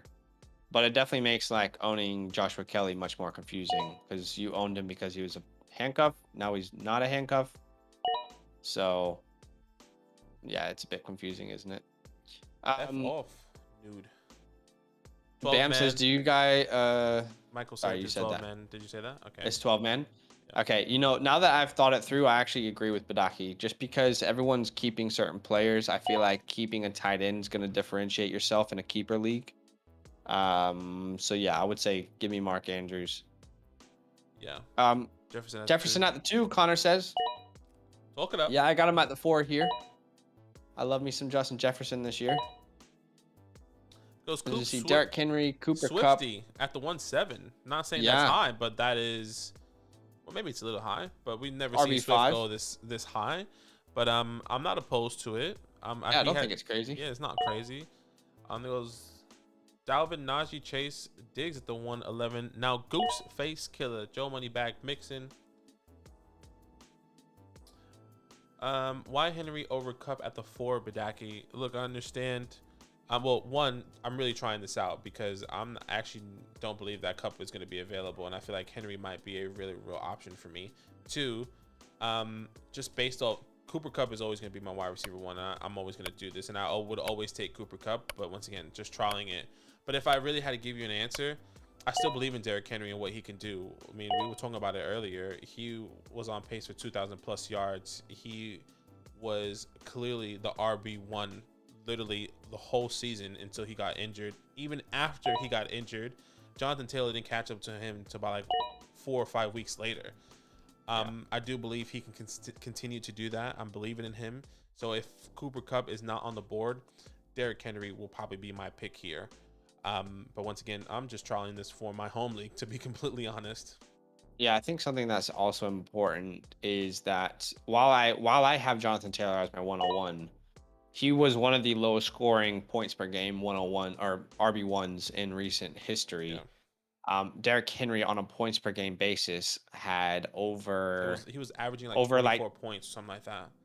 Yeah, he had like 24.2 points per game. Yeah, something ridiculous. So yeah, I mean, volume is just never going to be a problem there. Yeah. I'm pick 10. Harris says, I love it. Welcome in, brother. Coming through. Connor says, I have big Vegas draft this Monday, and I'm deciding between Jefferson or Harris at the 2nd overall pick. But definitely don't go Najee Harris at the 2nd overall pick. We would definitely say Justin Jefferson there. Okay, wow. Kyle Pitts at the 2-7. Oh, man. Henry is 28 years old, but that injury isn't something that we worry about long term. We just worry about when the cliff. Yeah, we worry about when the cliff will come, but we don't want to overthink it too much. Yeah. Bam says, "What are you guys' thoughts on DJ Moore?" Oh, Bam, you came to either the right place or the wrong place, brother. Oh no, I don't want to say. I'll just say we are not massive DJ Moore believers on this channel. We've brought out multiple videos on why we don't believe that. We would definitely encourage you to go watch that. If you are a DJ Moore believer, I'm sorry. Because we're not DJ Moore believers. Not because you believe in DJ Moore, because we're not DJ Moore believers. Yeah. We talked about this, but there are some conversations where we feel like take fatigue, if that makes sense, where we've just said it so much, and DJ Moore is definitely one of those players where we've said our opinions and people haven't always liked them, and that's not the problem. It's just that we feel like we've repeated ourselves so much. But what I will say is we personally just think he's slightly overvalued in Dynasty. I mean, in redraft, I'm okay if he falls, but in Dynasty, I think it's our main thing is like we just feel like he's slightly overrated. Top 12 Dynasty wide receiver in most people rankings for some reason. Last year, 6th most targets in the NFL. Finished as a wide receiver 30 in points per game. Yep. So to me, he's more of a wide receiver 2 than he is a wide receiver 1. And people keep telling us that the breakout's going to come. We've been saying and that apparently for years. Baker Mayfield is the answer. We've been saying that for Baker years. Baker Mayfield's average wide receiver 1 finish as a starter is a wide receiver 30. So and the fact it'll be interesting. Yeah. Another thing is I just want to point out is that a lot of people really point to the targets and how many targets he got last year. But like Zach said, where did he finish on a points per game basis, and where did he finish as wide receiver? Like if we're looking at the targets that he got and the points per game, it's clear that it just doesn't align. It's just not there for him. So yeah, definitely interesting. But again, like we don't want to create bad vibes. Yeah. I'm guessing I'm going no running back. Yeah. So there's a scenario where you take Henry at the 5 in a real draft. Yeah, I have him a few spots. Yeah, 100%. There is. He's my RB3 in right now. I'm still confident taking him at the 1-5. Once again, if Cooper Kupp's there in my real draft, I'm most likely going to take Cooper Kupp. But it just depends on what strategy I want to do in that league, because I have a lot of stock of Cooper Kupp, and I think I may just want to switch it up. Gator fan, are you more surprised Drake or Mac was released, and how much does this move help Jacobs and Pierce? It doesn't necessarily help. Oh, you were on the clock. Sorry, you just got Mike Evans. I don't know. I know. I was trying to go AJ Brown there. It's fine. I'll take Mike Evans. Yeah, and, I'll take AJ Brown. For Josh Jacobs, the fact that Kenny and Drake was moved on, I'm not necessarily moving him up or down, because I do believe Zamir White is going to be a factor. But for Damian Pierce, it definitely moves him up, because we all thought Marlon Mack was going to be a big part of this offense, but it looks like Rex Burkhead is going to be. But doesn't mean that he is like this fantasy god now. It just means that it's clear that the Texans are fully in and dedicated to Damian Pierce being their RB1, and Rex Burkhead maybe being a third down back or pass catching back. So Jacobs is either going to shock everyone. No, Jacobs will shock everyone. Well, hold on. Like, I'm trying to say this the right way. He will either shock everyone in the fact that he's going to be so good this year, or it's going to be a complete split backfield. I don't know. I personally lean on the side of he's going to have a really, really good year. Ever since the Hall of Fame game, people have been freaking out. But every analytic, last year, according to PFF, are going to tell you that Josh Jacobs is actually really, really good. He is the best running back in that backfield by far, in my opinion. And this is a team that wants to make a Super Bowl, so they shouldn't be playing favorites. The other thing you have to keep in mind is, though, coaching staff is different, and John Gruden is that old school, like, just pound it to the ground. We're going to beat them on the ground. And, that is not what they currently have anymore with Josh. So that's why I'm saying, like, the reason his ADP is so low is because there's just, like, no one knows what's going to happen. I don't think anyone really actually knows. And even if they're solidified, like, on a I'm for Josh or I'm out on Josh, I don't think either of those people know for sure if they're right. So we'll find out. He's either going to be a really, really good pick, or he's in a committee. Harris says, I'm a DJ Moore believer just because Baker is his best quarterback. Yeah. Connor says, can you go into detail on why you wouldn't take Harris that high? So you're saying at the 102 why I wouldn't take Najee Harris. Okay, he was RB3 last year, but what you have to keep in mind is that this offense is completely different. On the ground, Najee Harris was not that good, and it wasn't his fault. It's because that offensive line was atrocious. Why did Najee Harris score points last year? Well, he scored points because he was in the top 3 of targets for running backs. Why was he in the top 3 of targets? Because you had Ben Roethlisberger, who couldn't throw an accurate ball past 10 yards to save his entire life. So the fact that Najee Harris had that many receptions, to me, he's a huge regression candidate in specifically the reception category, because you don't want your offense to look like what it looked like last year. Every defense who game planned for the Pittsburgh Steelers knew exactly what they needed to do. Stop the quick passes to emulate the run game, and just make sure Najee Harris, doesn't rush it up the middle. So when it comes to Najee Harris, I think he's going to be good, but I don't think he's going to be top 5 good. Those receptions really, really helped him on a weekly basis. Let's not forget, there was a week where Najee Harris had 17 targets. That is not a healthy offense. And it will not be like that this year again. You brought in George Pickens. You have Deontay Johnson. You have Claypool. You have Pat Freiermuth. You now have 2 quarterbacks who can throw the ball more than 10 yards accurately. They can actually throw the ball down the field. This offense, you would want it to be a more complete offense. You would want this offense to throw the ball down the field a little bit more. So That is why I feel like at the 102, Najee is not a very good pick. But again, it's just my opinion. I do think regression, specifically in the target and reception category, should be expected.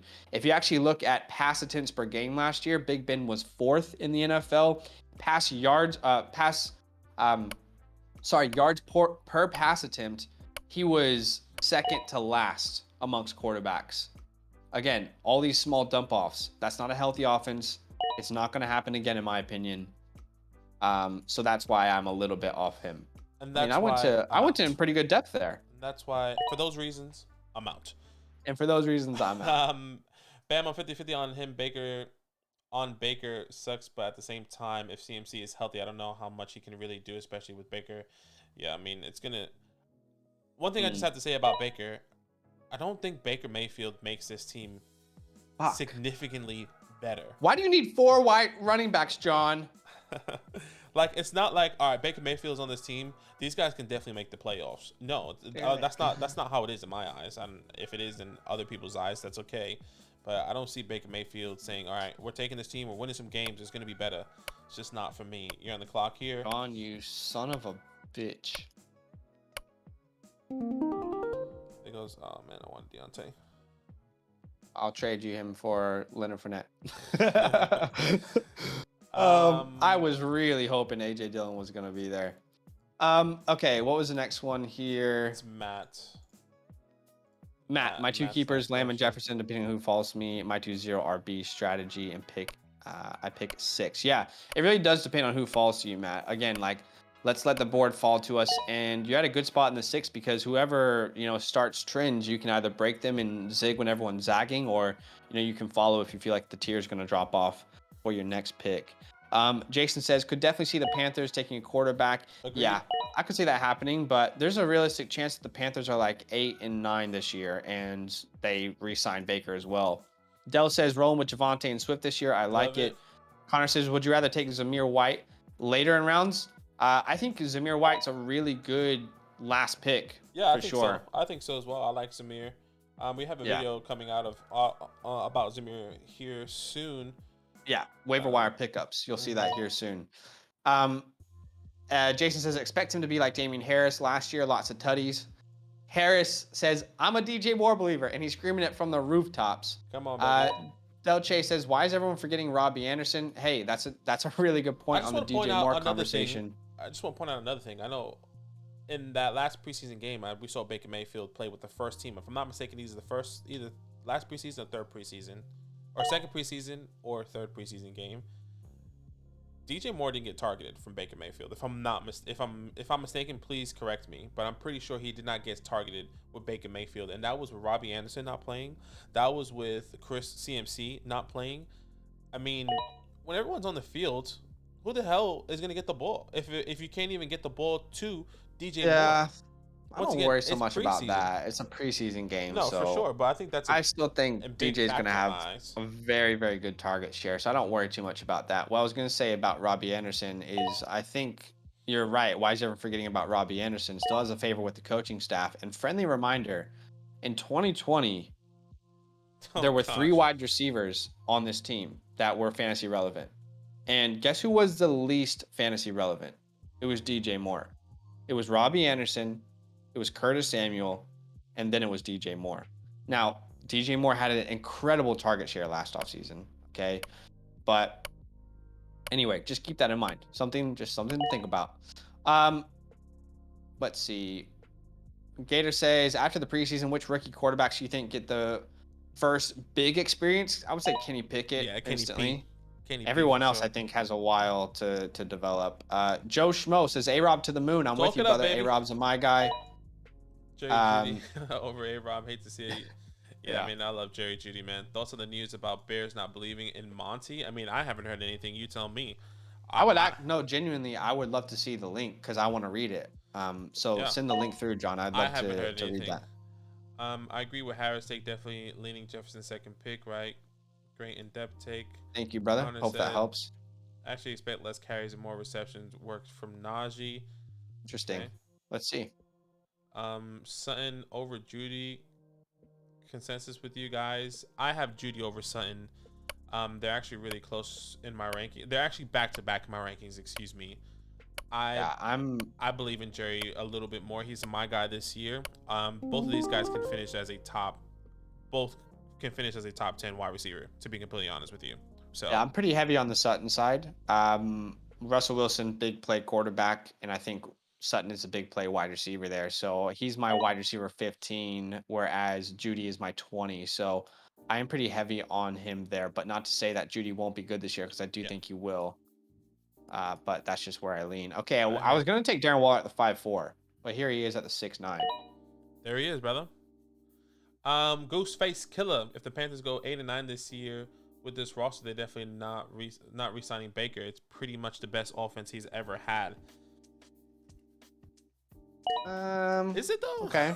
I don't know. I mean, the offensive line is still atrocious. I think we need to remember that. This was the second worst offensive line last year in the NFL. He had like a top 5 offensive line when he was with the Browns. A top 5 offensive line. You had Nick Chubb, you had Kareem Hunt, you had OBJ, you had Jarvis Landry. I don't know. I guess it's up for debate. Defense was nice. Delche says Judy will get touchdowns in the end zone.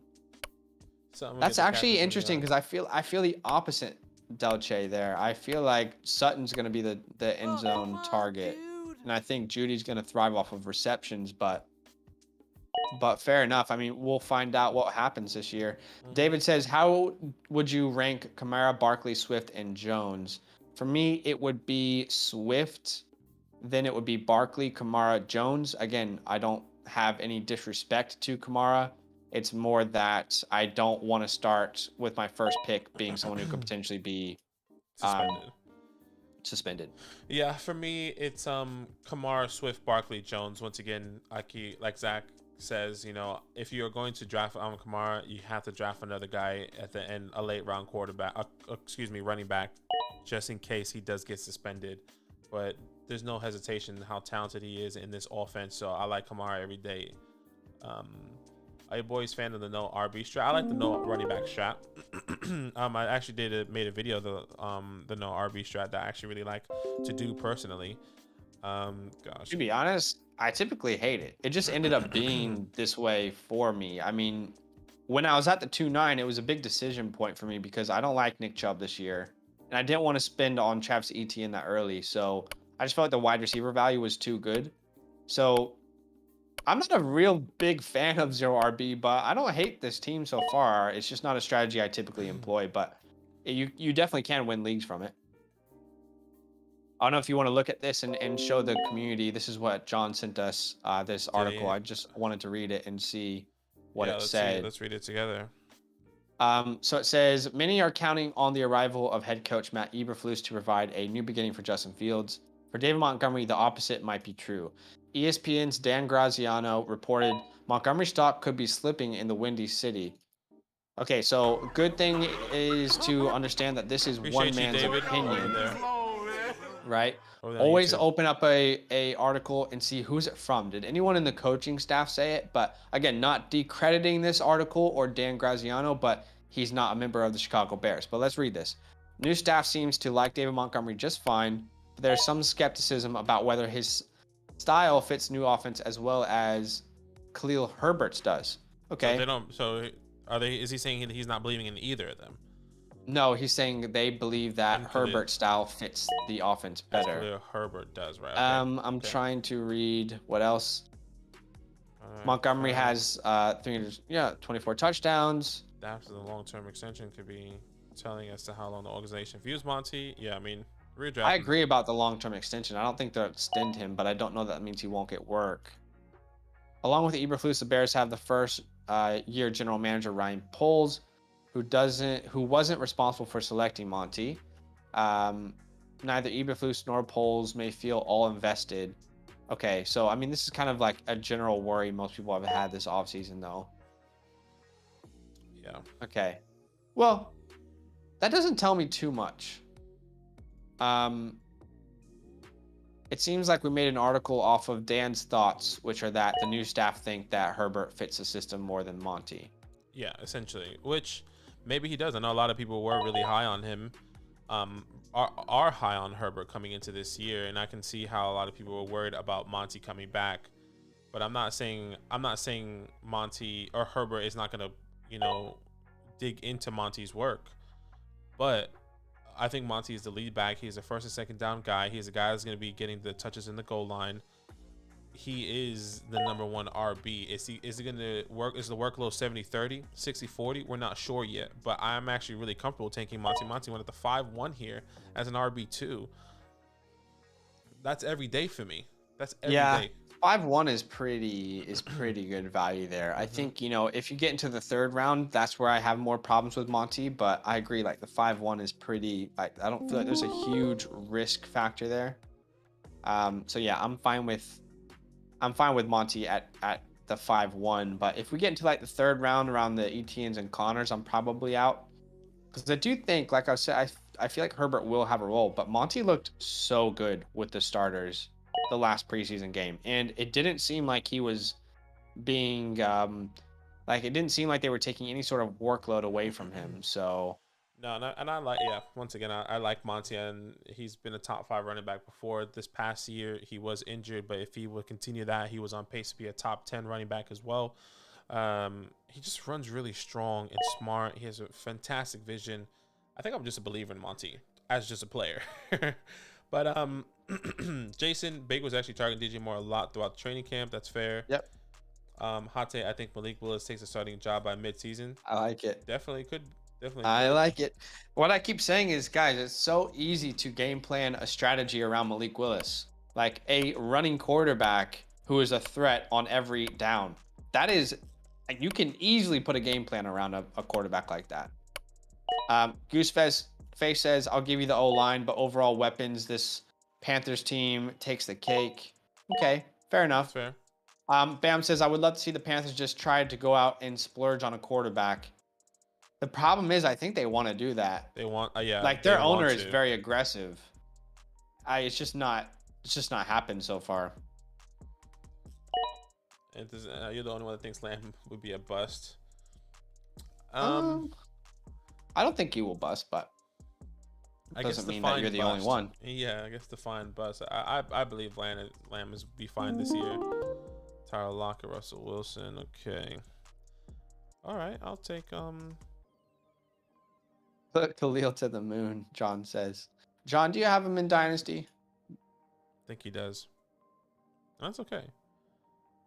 No, I actually think Khalil will have a role this year, to be fair. Yeah, I agree. Once again, I agree that I think he will have a role, but I don't think it will be to the point where like Monty is irrelevant and like we shouldn't be taking him as a good solid RB2. I think a lot of people are saying Monty is not even worth a good RB2 because of Khalil's workload potentially, but yeah. Well, no, to be fair, like that's not really a conversation here, though. No. Yeah, like no one's saying that here. Yeah, agreed. I can completely agree.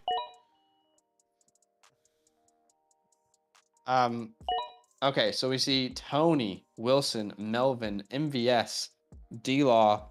See, D-Law's team is how I want to start.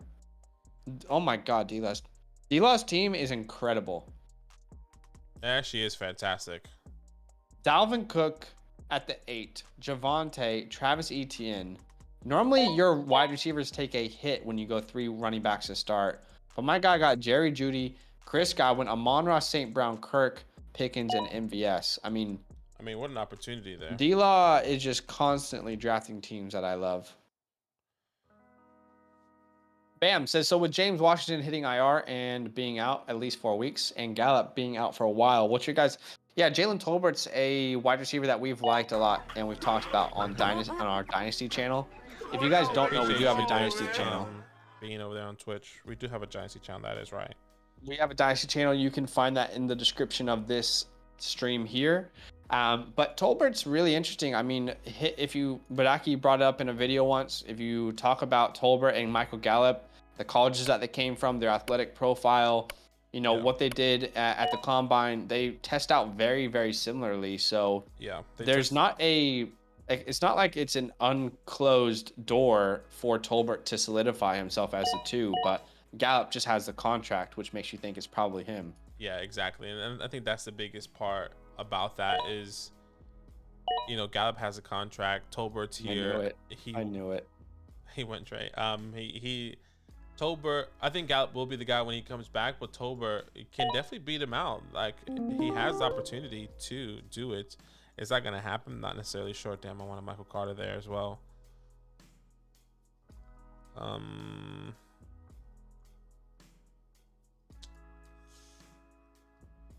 Let's go Jarvis here. I like him as a late round guy.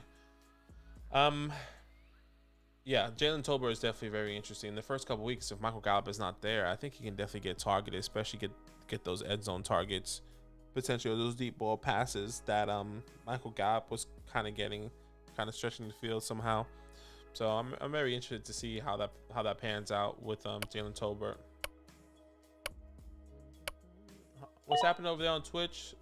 Sealed Bean, how you doing? He says hello. Hello to you, man. Man. Connor says, who's a sneaky pick you guys are high on this year? Ooh. And we have Darrell Henderson instantly stands out to me. I think Cam Akers and Darrell Henderson are like here, they went 6 rounds apart. And I don't think that their workload's going to be all that different. So Henderson would instantly come to mind. Wide receivers, I would say MVS comes to mind. I love his usage when the starters played for the Chiefs versus Washington. Out of 13 snaps, he played 12. Obviously, Juju wasn't there, but I think MVS will be on the field a lot. And that's very, very attractive to me as a late round wide receiver on an offense like that. I obviously just drafted Jahan. I like Jahan Dotson as a talent. Those would be guys that kind of come to mind for me. Yeah, guys I always like the talent here is guys like Michael Carter. I do believe he's going to have a workload, a significant workload. Not saying he's a starting running back, but I like his floor. I think that's really safe. Michael Gallup is always a good guy that you can get in these late rounds or even later, like you said, Jalen Tolbert as well.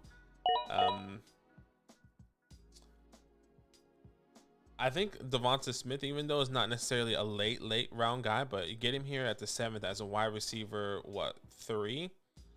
I just really like. I didn't take him here because I had AJ Brown, so I went and took Devin Singletary. I would have right there for me at the 7-5. I'm taking Devonta Smith every single day. But yeah, James Robinson, another great guy that can go. Devonta Parker. We really like him. Wan'Dale Robinson, if he comes up as well. Nico Collins, I really like. Alec Pierce as well. All these guys can either have a wide receiver 2. They could just fit into that wide receiver 2 mesh really fast and really quick in their offense. Naeem Hines as well. Yeah, I was going to say J.D. McKissick as well right before I made that pick. But I mean, especially now with Brian Robinson out, and probably Brian Robinson for sure. Probably Antonio Gibson, assuming the first, second down role. J.D. McKissick, I mean, last year he was on track to get, I think, 85 targets before the injury. So that's a possibility for him again.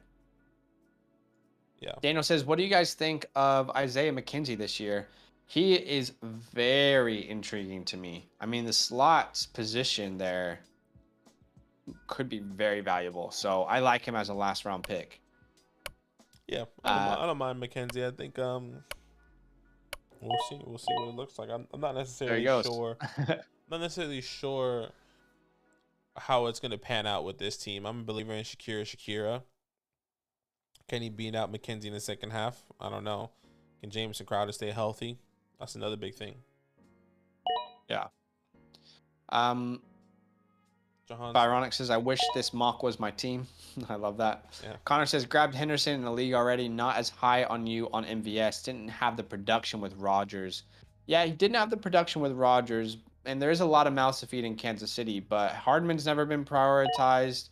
Really, no wide receiver. And Juju is dealing with a knee injury already. I think Juju will be fine. But it's very common for him to have these knee injuries throughout his career where he needs to get his knee drained.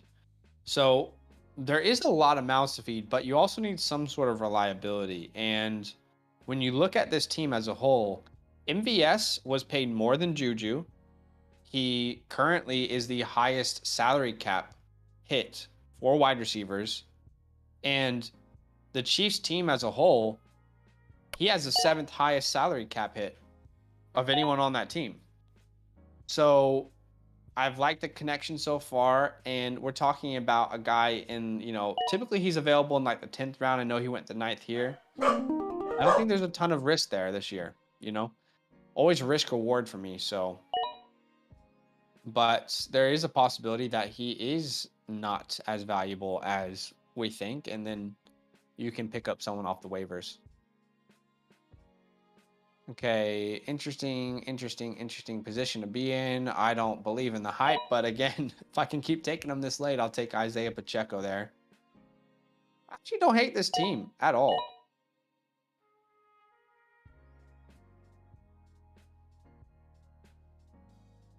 Sorry, somebody's at the door and place is barking. You're fine. Isaiah Spiller goes off the board. That's obviously an auto pick. Connor, okay, so Daniel says very intrigued with him as well. Blaze wants to make a pick. Connor says MVS still a great bye week filler for sure. Let's see if let's see how it pans out at the start of the year. John says, from what I've seen so far, I'm liking Bamboo's team. Let's have a look. Where is Bam's team? It's at the 11. Okay, so we have Alvin Kamara, Zeke Elliott, Mark Ingram. I think I would prefer a more solidified RB3 here. But the wide receiver room is great. You got Diggs, Metcalf, Juju, Ayuk. I will say, though, going Mahomes early, and I know this doesn't feel early, but in real drafts, he will go a little bit earlier. It might hurt your ability to build the wide receiver core that you're looking for there. I'm on the clock here, and to be honest, if this is a real draft, I'm probably punting quarterback one more round. And Derek Carr, Kirk Cousins, like whoever's available, I'll take them. Oh, but I'll grab the stack of Carr and Waller here. Like I said, if it was a real draft, I don't think anyone is going to take a second quarterback here on the turn. But I'll take Derek Carr in the 13th round, pair him up with Darren Waller. But even if it was just Cousins there, I'm comfortable with them being my quarterback. Being over there on Twitch, how's it going with y'all? And the drafts is good, man. Good, yeah, good. Definitely enjoying it. Yeah. We've done a ton of mock drafts this offseason, a ton of real drafts on the channel as well. So I'm glad to have you along. But we love draft season. Appreciate you, Brian G on YouTube, man. Thank you for coming through and subscribing. Yeah. Shout out to Brian. Next question is from Jason. He says, I love the value of Rachaad White. Where did Rachaad White go here? The 12-7. Yeah, not a bad pick. Not bad. Good choice. There's no risk really there. Del J says, really like Steelers and Eagles to overachieve this year, down on Cowboys and Jags. Well, I mean, to be fair, Del, I mean, the Jags, I don't think anyone has any expectation. Yeah, like either way. Crazy expectation on the but Jags. Down on Cowboys, that's a pretty big call. Mm-hmm. Eagles, I feel like should definitely win their division. Like that would be a failure if they don't win the division with the amount of moves that they've made to go get Bradbury. Now they go get Chauncey Gardner. Yeah, Gardner from the Saints. So it's the team's nasty. All the moves they made this offseason, they are the most complete team. 100%. It's a nasty team out there. Last round 14 here, guys. John says, I don't know, maybe biased, but Ayuk is just someone I think is going to explode, especially in PPR. He definitely can. I like Ayuk. He definitely can, and I'm assuming you're a 49ers fan. But yeah, he definitely has the opportunity to take off this year. Connor, yeah, thoughts? I really like Ayuk. I think especially like where he's being drafted. Where did he go here? He went 7-11. Yeah. Again, like low risk, high reward scenarios. That's pretty much where Debo went last year, 7-11. So yeah, you're setting yourself up pretty well there. Thoughts on AJ Dillon and AJ Brown? I like both of them personally. I mean, we can get AJ Dillon at his value. I think it's fantastic. And AJ Brown, I know a lot of people are concerned about Jalen Hurts, but I'm a Jalen Hurts believer. I believe he's going to take a massive stride this year. I think he can make AJ Brown fantasy relevant. I think the biggest question with AJ Brown is, can he stay healthy? Other than that, I'm believing in the workload. I'm believing in this offense. So in AJ Dillon, it's 50-50 or 60-40, however way you want to see it. He's going to get the workload as well over there, or some sort of workload. So I'm really confident in both of those guys.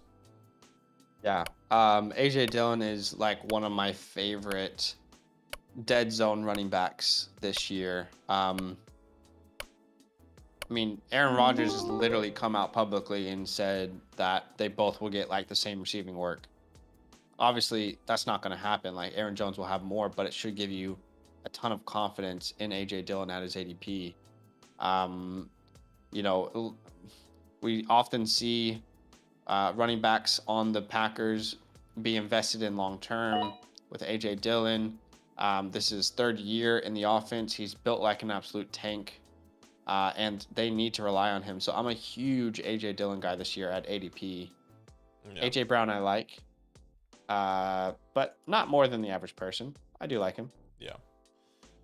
John, also Chalk's my biggest sleeper pick this year. I think he bounces back big time. Golf is going to have plenty of time behind that top 5 old line to find his guys. I mean, what's up, Aaron? Very, very interesting. Very interesting with Chark. What's happening, Aaron? How you feeling over there on Twitch? I'm not a massive Chark believer. I don't think there's going to be a massive... Oh, that's it for us, guys. Let me just end the draft. I'm not a massive Chark believer, but he could definitely be a good sleeper for sure. Yeah. Connor in a 12-team PPR. My 4 running backs are Dalvin, AJ Dillon, Damian Pierce, and Darrell Henderson. Very, very good. I love it. Gooseface Killer. Favorite team in this draft? I think Team Zach 4? kind of nailed it, honestly. I mean, D. Lawrence nailed this for sure. D. Lawrence did, yeah. 100%. D. Lawrence killed Getting this Cole draft. Kmet, still getting Brian Robinson at the end, still punting the running back position so far to get Brian Robinson, who hopefully can come back in the middle of the season. They're getting Jerry Jeudy, Chris Godwin, Amon-Ra St. Brown, Christian Kirk, MVS, George Pickens. I mean, how does he not take this away? Yeah, I think he definitely killed it. I mean, no one drafted badly either. You know, I like the idea John was trying to achieve here with the RBs, but I think the wide receiver room really did take a hit. I don't think anyone did poorly. I think everyone did really, really well. Yeah, I think so. But yeah, D-Law, I mean, he's every pick he made, I feel like he's in my mind with these picks. He lives rent free in my head. Anyway, guys, we're 1 like away from 50. We're not going to do another mock tonight. We've been live for already 2 hours and 20 minutes. Yeah. If you can do us a huge favor and drop a like, that would mean a ton as we end the stream today. Yeah, we'll answer these final questions here. Would really appreciate, by the way, if you can subscribe, like, join the Discord link in the description if you want a community to be a part of. And, you know, we'll be live tomorrow again. But, yeah, we'll finish with some last questions. AJ Dillon will be a top 5 back if Aaron Jones wasn't there, potentially. We'll see. Yeah. Give me some insight, bro. I got CMC Dillon in my Dynasty Superflex backup. Are Pierce, Gainwell, and Kenneth Walker a good position to be in? Yes. Very good you position are to be in. Yeah. You are chilling. I would not worry at all. You have a lot of depth, and Ken Walker is still an incredible Dynasty running back to own. Mm-hmm. Might be a good time to buy Ken Walker. Maybe we should make a video about that, because maybe it's just redraft that he's falling. I don't know. Yeah. John says, what are you guys thinking on Julio? If he can be healthy, he can be a high wide receiver 2, low wide receiver 1. I think that's tough, especially with all those time comes for every man. Comes for every man. And I think Julio, to me, it doesn't look like a 1,000-yard season. It looks like a 600-yard season and like 4 or 5 touchdowns, which will be hard. Like, I love him in best ball, and I'll take a shot on him in redraft leagues. But yeah, I just worry about him staying healthy. Yeah, agreed. I'm the same thing there. What's happening, Lightning? What's Greg, good? What's Acres Valley in Dynasty League right now? Got offered Acres for David Bell, Monty in a 24. Holy shit! Take that and run. That is a lot, brother. And that I like Monty, so I think it's good. Take the 24 first, David Bell, Monty, and run. Zoe says, what strategy do you use depending on what half of the order you're at? I think a lot goes into it, to be honest, Zoe. So what's most important is what kind of league are you in? Is it standard? Is it PPR? Is it half PPR? What position on the board are you? And is it a 10-man or is it a 12-man league? So if you can tell us what your format is, 12-man, so it's a 12-man PPR. So in a 12-man PPR, the way I'm approaching it this year is if I get one of the top 3 picks, I'm going Jonathan Taylor, Eckler, or CMC. If I get a picks 4 to 7 or so, I'm going Justin Jefferson if he's there, maybe Cooper Kupp. And then if I have picks like 8 to 12, I typically am going to smash a double hero RB strategy, which is RBs back to back. So who did that? Kind of like what Byronic did. He did Najee and then Saquon, and then he just built his wide receiver room afterwards. So that's how I would probably approach it on the end of the board. But I mean, it really depends on like how the board is your league falling. drafts. I Yeah, mean, if your league exactly. drafts differently, there's no point in sticking to a specific strategy. Especially but with yeah. home leagues, because everyone that values things differently. I know you see this and you try to mock and you try to get as much information from mocks, but when you get to your home league, it's like, dang, you can't believe this person fell or this person went so high. So yeah. It's hard to say. Bam, I say 850 to 1,007 touchdowns to 10 touchdowns slept on heavy. In my opinion, Brady's gonna go 5K yards at least. Let's see.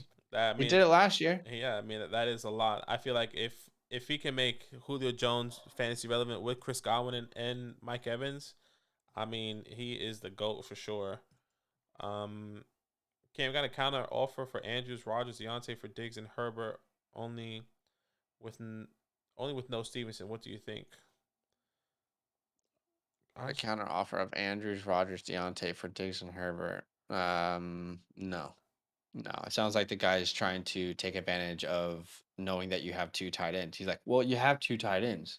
You can move these guys around. Yeah, that's what it sounds like. Get proper value. Gooseface, we appreciate you. Bam. Yeah, he agrees with John. Yeah, no worries. Zoe Byronic says we're all big on Pickens and Dynasty, but are you big on him this year? Depends on like where I have to draft him. If I can get him in like the 10th round, I'll take a chance on him all day. But I'm not taking him in like the 7th round or anything. Goose says Godwin is dominant from the slot. If I remember correctly, Julio stays healthy, then he could be a machine. Yeah, but you also have Russell Gage, so let's see. Yes, you also have Lenny getting targets out of the backfield as well. I mean, healthy. It's not a lot. But you have Cameron Brate, you have Lenny.